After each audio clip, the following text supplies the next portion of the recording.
दोस्तों, हम सबको अपने रिलेटिव्स के घर जाना और उनसे मिलना बहुत अच्छा लगता है। और आपको याद होगा कि जब आप छोटे थे तो स्कूल की छुट्टियों में आप अपनी नानी, मौसी या बुआ के घर घूमने जाते थे और वो सब याद करके हमें बहुत अच्छा लगता है।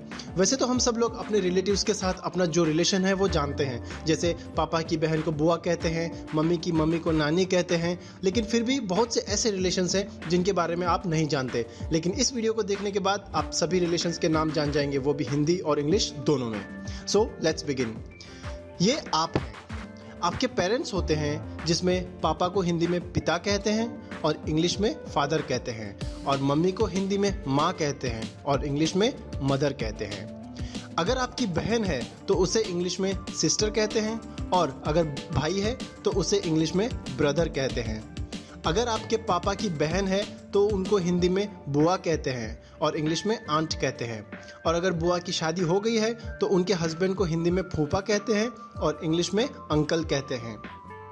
आपके पापा के भाई हैं तो उन्हें हिंदी में चाचा कहते हैं और इंग्लिश में अंकल कहते हैं, और अगर चाचा की शादी हो गई है तो उनकी वाइफ को हिंदी में चाची कहते हैं और इंग्लिश में आंटी कहते हैं।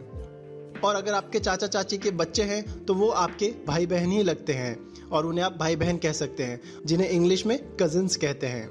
और अगर चाचा चाची के बच्चों की शादी हो गई है तो उनकी वाइफ को कजिन्स वाइफ या कजिन्स हस्बैंड कहते हैं।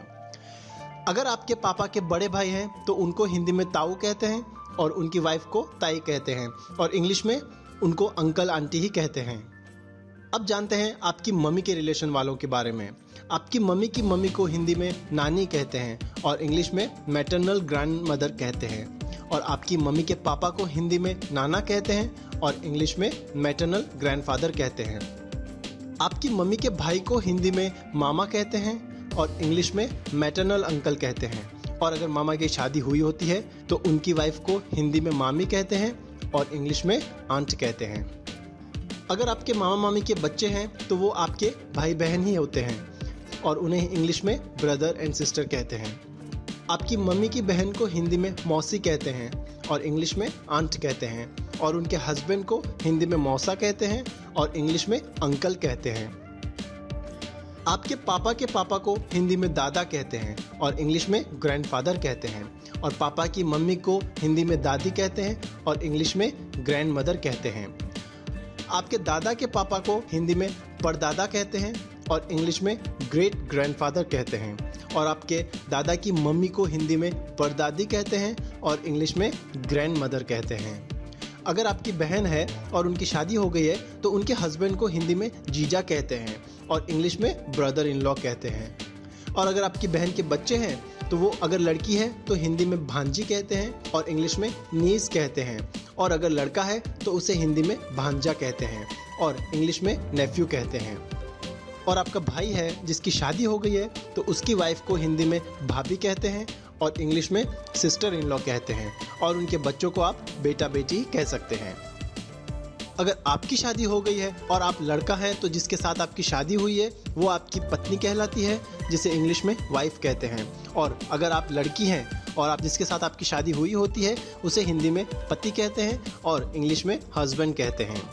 अगर आप लड़की हैं और आपकी शादी हो गई है तो आपके हस्बैंड के भाई अगर आपके हस्बैंड से छोटे हैं तो उन्हें हिंदी में देवर कहते हैं और इंग्लिश में ब्रदर इन लॉ कहते हैं, और अगर आपके हस्बैंड के भाई आपके हस्बैंड से बड़े हैं तो उन्हें जेठ कहते हैं, जिसे इंग्लिश में भी ब्रदर इन लॉ ही कहते हैं।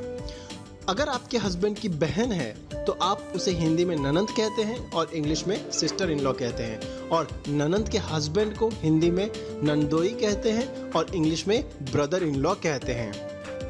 आपके हस्बैंड या वाइफ के पापा को हिंदी में ससुर कहते हैं और इंग्लिश में फादर इन लॉ कहते हैं, और आपके हस्बैंड या वाइफ की मम्मी को हिंदी में सास कहते हैं और इंग्लिश में मदर इन लॉ कहते हैं। अगर आपके बच्चे हैं तो लड़की है तो हिंदी में बेटी कहते हैं और इंग्लिश में डॉटर कहते हैं, और अगर आपको लड़का है तो उसे हिंदी में बेटा कहते हैं और इंग्लिश में सन कहते हैं।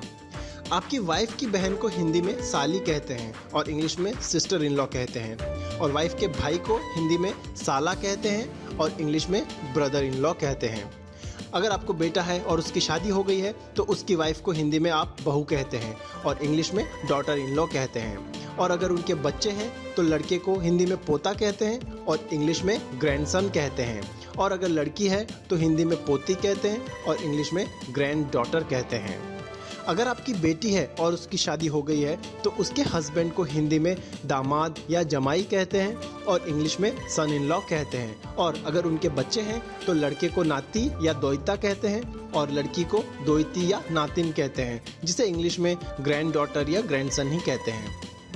अगर आप किसी अनाथ आश्रम से किसी लड़के को या लड़की को अपना बेटा या बेटी बनाते हैं, यानी उसे गोद लेते हैं, तो उसे हिंदी में गोद लिया हुआ बेटा कहते हैं या गोद ली हुई बेटी कहते हैं और इंग्लिश में उसे अडॉप्टेड सन या अडॉप्टेड डॉटर कहते हैं। यानी अगर लड़का है तो उसे अडॉप्टेड सन कहेंगे और अगर लड़की है तो उसे अडॉप्टेड डॉटर कहेंगे। अगर आपके पापा ने दूसरी शादी की है तो उनकी वाइफ के साथ आपका जो रिश्ता होता है उसे हिंदी में सौतेली माँ कहते हैं और इंग्लिश में स्टेप मदर कहते हैं। और अगर आपकी मम्मी की दूसरी शादी हुई होती है तो उनके हस्बैंड के साथ आपका जो रिश्ता होता है तो उसे हिंदी में सौतेला पिता कहते हैं और इंग्लिश में स्टेप फादर कहते हैं। और अगर आपके मम्मी या पापा ने दूसरी शादी की है और उनके बच्चे हैं तो लड़की है तो उसे हिंदी में सौतेली बहन कहते हैं और इंग्लिश में स्टेप सिस्टर कहते हैं। और अगर उनका लड़का है तो उसे हिंदी में सौतेला भाई कहते हैं और इंग्लिश में उसे स्टेप ब्रदर कहते हैं। तो दोस्तों, इस वीडियो में मैंने आपको सभी रिलेशंस के नाम बताए हैं, वो भी हिंदी और इंग्लिश दोनों में। उम्मीद करता हूँ आपको ये वीडियो पसंद आया होगा और इसकी इन्फॉर्मेशन आपको काम आएगी। लाइक करें वीडियो को और शेयर करें अपने फ्रेंड्स के साथ। सब्सक्राइब